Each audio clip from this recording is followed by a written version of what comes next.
नमस्कार मित्रों, स्वागत है आपका। आज के इस वीडियो में आज हम आपको सुनाने जा रहे हैं एक ऐसी कहानी जिसमें ऋषि गालव ने राजा ययाति से उनकी पुत्री को दक्षिणा के रूप में प्राप्त किया। फिर उसे अलग अलग समय पर अलग अलग 3 राजाओं को बेचकर उनसे 200 श्याम कारण घोड़े प्राप्त किया। अंत में उन्होंने माधवी को अपने गुरु विश्वामित्र को दक्षिणा के रूप में भी दे दिया।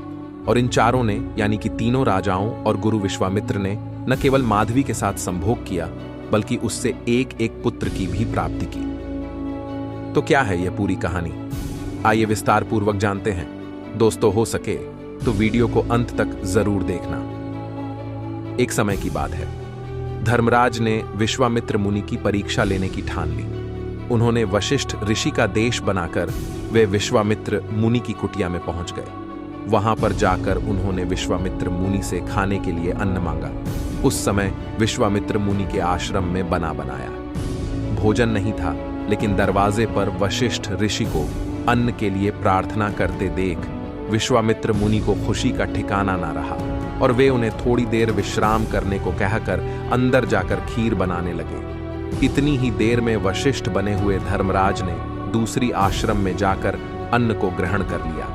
जब विश्वामित्र मुनि खीर बनाकर वशिष्ठ के पास आए तो वशिष्ठ ने कहा कि मैंने तो अन्न ग्रहण कर लिया, अब आपका अन्न मेरे किसी काम का नहीं है, आप अपना अन्न स्वयं ही खा लीजिए। यह सुनकर विश्वामित्र निराश रह गया, क्योंकि उनके दरवाजे पर आया हुआ एक याचक बिना उनसे अन्न दान लिए तृप्त होकर जा रहा था। ऐसे में विश्वामित्र मुनि उस अन्न को अपने सिर रखकर वहीं खड़ा हो गए और उन्होंने मन ही मन प्रतिज्ञा किया कि जब तक यह याचक मेरा यह अन्न ग्रहण नहीं करेंगे, यहां से नहीं हटूंगा। इस तरह विश्वामित्र मुनि को सर पर अन्न रखकर खड़े हुए बहुत समय बीत गया। उनके आसपास घास फूस इकट्ठे होने लगे। उनके शरीर पर चींटियां बाबरी बनानी प्रारंभ कर दी। ऐसे में एक ऋषि गालव ने उनकी बहुत ही सेवा सुष्मिता कि वे उनका ख्याल रखते, उनके साफ सफाई करते और उनके विश्राम का भी पूरा ध्यान रखते। ऐसा करते हुए बहुत समय बीत गया। तब जब धर्मराज ने देखा कि विश्वामित्र मुनि आज तक अड़े हैं और उनकी परीक्षा का समय भी बीत चुका है, तो वह पुनः वशिष्ठ के रूप में वहां पर आए और विश्वामित्र से उनके अन्न मांगा। विश्वामित्र मुनि की तपस्या का ही प्रभाव था कि उनके सर पर रखा हुआ वह अन्न इतने समय के बाद भी तुरंत पकाए हुए अन्न की भांति ताजा था। धर्मराज ने उस अन्न को ग्रहण किया और विश्वामित्र मुनि अपनी हट से बाहर निकले। इसके बाद विश्वामित्र मुनि ने गालव की बहुत ही प्रशंसा की और कहा कि तुमने मेरा बहुत ख्याल रखा, अब मैं अपना ख्याल रख लूंगा, तुम यहां से जा सकते हो। जब विश्वामित्र मुनि ने गालव से कहा कि तुम यहां से जा सकते हो, तो गालव ने विश्वामित्र मुनि से गुरु दक्षिणा मांगने के लिए कहा। उन्होंने कहा कि जब तक आप मुझसे गुरु दक्षिणा नहीं मानते हैं, तब तक मेरी सेवा सफल नहीं हो पाएगी। इस पर विश्वामित्र ने कहा कि मैं तुमसे प्रसन्न हूं, मैं तुम्हारी भक्ति को ही अपने गुरु दक्षिणा समझता हूं, मुझे तुमसे कुछ नहीं चाहिए। लेकिन गालव जिद पर अड़ गए। गालव ऋषि के हठ के कारण विश्वामित्र मुनि को क्रोध आ गया और उन्होंने कहा कि हे गालव, यदि तुम मुझे कुछ देना ही चाहते हो तो मुझे 800 श्याम करनी घोड़े लाकर दो, यानी कि ऐसे घोड़े जिनका पूरा शरीर चंद्रमा के समान उजला हो, लेकिन उनके कान काले हों। गालव ऋषि के पास धन तो था नहीं। उन्होंने सोचा था कि विश्वामित्र मुझसे थोड़े से धन की मांग करेंगे और वे किसी राजा से मांगकर उस धन की पूर्ति कर देंगे। लेकिन विश्वामित्र मुनि ने उनसे ऐसी गुरु दक्षिणा मांग ली थी जो गालव के लिए देने लगभग असंभव थी। इसीलिए गालव चिंता में पड़ गए और उन्होंने भगवान विष्णु की पूजा अर्चना की। भगवान विष्णु उनकी पूजा अर्चना से प्रसन्न होकर उनके पास अपने वाहन गरुड़देव को भेजा। गरुड़देव ने गालव ऋषि के पास आकर उनसे उनके मन के संताप का कारण पूछा। तब गालव ऋषि ने प्रारंभ से लेकर अंत तक अपनी सारी कथा गरुड़ देवता को बता दी। गालव ऋषि के दुख को सुनकर गरुड़ देवता ने कहा कि मैं तुम्हें चारों दिशाओं का संपूर्ण रहस्य बताता हूं, उसके बाद तुम मुझे जहां कहोगे मैं तुम्हें वहां पहुंचा दूंगा और तुम अपने मनोवांछित फल की प्राप्ति कर लेना। इसके बाद गरुड़ देवता ने पूर्व पश्चिम उत्तर और दक्षिण के संपूर्ण रहस्य गालव ऋषि को बताएं। यह सब सुनने के बाद गालव ऋषि ने पूर्व दिशा में जाने का निश्चय किया और वह गरुड़ देव की पीठ पर बैठकर पूर्व दिशा की ओर चलने को कहा। गरुड़ अपने वेग में इतनी अधिक है कि उनकी पीठ पर बैठे हुए गालव ऋषि के शरीर में आग लगने लगी। उन्होंने गरुड़ से प्रार्थना किया कि अपने वेग को कम करें, नहीं तो मैं मर जाऊंगा और आप पर ब्रह्म हत्या का पाप लगेगा। इतना सुनकर गरुड़ देव वहीं एक पास के पर्वत पर विश्राम करने के लिए उतर गए। उस पर्वत का नाम वृषभ पर्वत था। उस पर्वत पर एक शांडिल नामक ब्राह्मणी रहा करती थी। जब वहां पर उसने दो अतिथियों को देखा तो उन्होंने उन दोनों का बड़ा ही स्वागत और सत्कार किया। थोड़ी देर के बाद उन दोनों को नींद लग गई और 2 ही घड़ी के पश्चात जब उनकी नींद खुली तो गरुड़ देवता के पंख ही नहीं थे, वह पंखहीन हो गए थे। तब गालव ऋषि ने उनसे पूछा कि यह क्या हुआ, तो गरुड़ देवता ने कहा कि मेरे मन में यह विचार आ रहा था कि मैं इस ब्राह्मणी को, जो कि निर्जन स्थान पर रहती है, अपने लोक विष्णु लोक में पहुंचा दूं।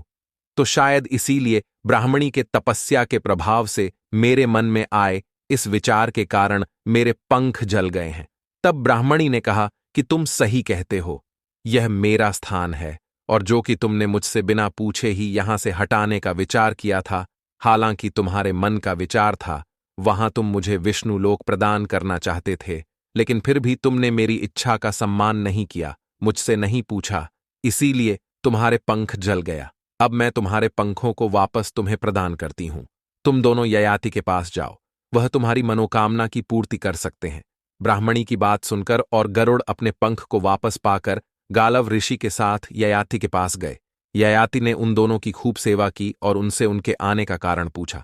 तब गरुड़ ने बताया कि यह गालव ऋषि है, जो अपने गुरु भक्ति के लिए बड़े प्रसिद्ध है, लेकिन इनके हठ के कारण गुरु ने इनसे ऐसी गुरु दक्षिणा मांग ली है जो यह पूरी करने में असमर्थ हैं।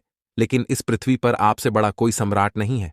अगर आप चाहते हैं तो गालव ऋषि अपने गुरु दक्षिणा को अवश्य पूरी करेंगे। तब ययाति ने उनसे गुरु दक्षिणा के बारे में पूछा। इस पर गरुड़ देवता ने बताया कि गालव ऋषि को 800 श्यामकर्णी घोड़े चाहिए।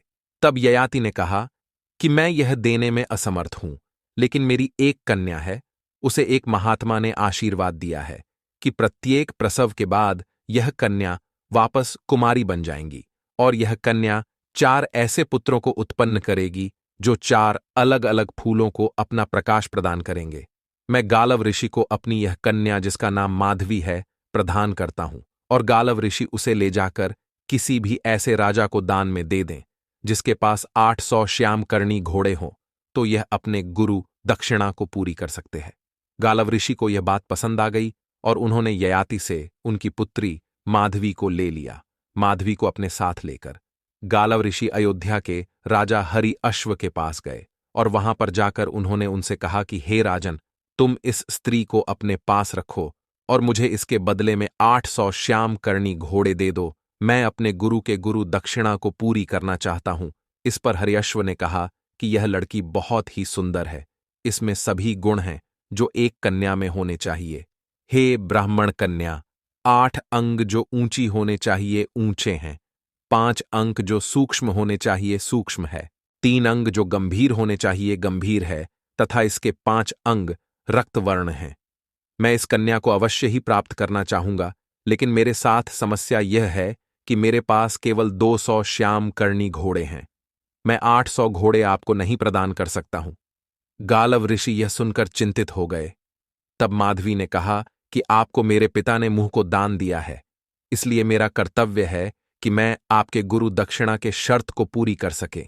ऋषि, आप मुझे इस राजा को देकर 200 श्याम कारण घोड़े प्राप्त कर लीजिए। इस राजा के साथ रहते हुए एक पुत्र को उत्पन्न कर लूंगी तो वापस महर्षि के आशीर्वाद से मैं कन्या हो जाऊंगा। फिर आप राजा से मुझे ले लेना और किसी दूसरे राजा को सौंप देना जिसके पास बाकी बचे हुए श्यामकर्णी घोड़े हों। गालव ऋषि ने राजा हरिसिंह को यह शर्त बताया। राजा हरिसिंह को यह शर्त मंजूर हो गई और उन्होंने माधवी को 200 घोड़े के बदले में स्वीकार कर लिया और इस प्रकार बहुत काल को उसके साथ संभोग करते हुए उन्होंने माधवी से एक पुत्र को उत्पन्न किया जिसका नाम वासुमना था। पुत्र के उत्पन्न होते ही माधवी पुनः कन्या बन गई और गालव ऋषि उसे लेकर काशी के राजा देवदास के पास गए। देवदास ने भी ऐसी ही बातें कही हैं और उसने भी 200 श्यामकर्णी घोड़े के बदले माधवी को अपने पास रखा, उसके साथ संभोग किया और उसे रतन नामक पुत्र उत्पन्न किया। तत्पश्चात गालव ऋषि पुनः माधवी को लेकर भोजनगर के राजा के पास गया और वहां भी 200 श्यामकर्णी घोड़े लेने के बाद उन्होंने माधुरी को सौंप दिया। उसने माधवी के साथ संभोग करते हुए सीवी नामक पुत्र को प्राप्त किया। इसके बाद जब महाद्वीप उन्हें कन्या बन गए तो गालव ऋषि 200 बचे हुए श्यामकर्णी घोड़े की तलाश में दूसरे राजाओं की तरफ जाने लगा, लेकिन कोई भी राजा 200 श्यामकर्णी घोड़े प्रदान नहीं कर रहा था। तब गालव ऋषि बहुत ही उदास हुए। उसी समय गरुड़ वहां पर आए और उन्होंने कहा, इस धरती पर केवल 600 श्यामकर्णी घोड़े ही हैं, तुम्हें 200 और घोड़े नहीं मिल सकते हैं, क्योंकि प्राचीन समय में राजा गांधी की पुत्री सत्यवती को प्राप्त करने के लिए महर्षि ऋचीक ने 1000 श्यामकर्णी घोड़े उत्पन्न किए थे। बाद में उन घोड़ों का स्वामित्व राजा पुंडरी के हाथ में पहुंच राजा पुंडरीक ने एक कन्या और उन 1000 घोड़े को ब्राह्मणों को दान में दे दिया। उन ब्राह्मणों से 600 घोड़े तो यह 3 राजाओं ने खरीद लिए। बाकी के 400 घोड़े विंडसर नदी को पार करते हुए उसकी तेज धार में बह गए। विदा स्तर को आज झेलम नदी के रूप में जाना जाता है। इसके बाद गरुड़ ने बताया कि अगर तुम अपने गुरु दक्षिणा से पूर्ण करना चाहते हैं तो तुम इस माधवी को लेकर के अपने गुरु विश्वामित्र के पास जाओ। अगर उन्होंने इसे स्वीकार कर लिया तो इसके बदले 200 घोड़े तुम्हारे माफ हो जाएंगे। गालव ऋषि ने देवता की बात का समर्थन करते हुए माधवी को लेकर ऋषि विश्वामित्र के पास जा पहुंचा। विश्वामित्र ने जब गालव ऋषि की पूरी बात सुनी तो उन्होंने कहा कि तुम्हें पहले ही मेरे पास आना चाहिए था। मैं इसके बदले तुम्हारे 800 घोड़े के गुरु दक्षिणा को माफ कर देता और मैं स्वयं ही 4 पुत्र उत्पन्न करता। लेकिन चलो, मैं तुम्हारी गुरु दक्षिणा को माफ करता हूं। तुम 600 घोड़े मेरे आश्रम में बांध दो और इस लड़की को तब तक के लिए मेरे पास छोड़ दो जब तक मैं इसे एक पुत्र नहीं उत्पन्न कर लेता है। और इसके बाद महर्षि विश्वामित्र ने माधवी के साथ संभोग किया और अर्शतक नामक एक पुत्र प्राप्त किया। जब विश्वामित्र मुनि को पुत्र रत्न की प्राप्ति हो गई तो माधवी महर्षि के आशीर्वाद से पुनः कन्या बन गई। तब गालव ऋषि ने माधवी को लेकर वापस उसके पिता ययाति को दे दिया। तत्पश्चात ययाति ने अपनी पुत्री चौकी कन्या बन चुकी थी उस माधवी के विवाह के लिए स्वयंवर का आयोजन किया। लेकिन माधवी ने अपने इसी जीवन काल में अलग अलग राजाओं के साथ रहते हुए और यहां तक कि मुनि विश्वामित्र के साथ रहते हुए भी पुरुषों की नियति को और उनके चरित्र को देख लिया था। वह नहीं चाहती थी कि उसका विवाह हो और इसीलिए स्वयंवर में उसने ताप को अपना पति चुन लिया और घने जंगल में जाकर तपस्या करते हुए एक तपस्वी ने की भांति अपना जीवन बिताने लगी। तो यह थी महाभारत के उद्योग पर्व से ऋषि गालव और ययाति की पुत्री माधवी की कहानी। कैसी लगी आपको यह कहानी, हमें कमेंट बॉक्स में अवश्य बताइएगा। अगर यह कहानी पसंद आई हो तो लाइक जरूर करें। धन्यवाद।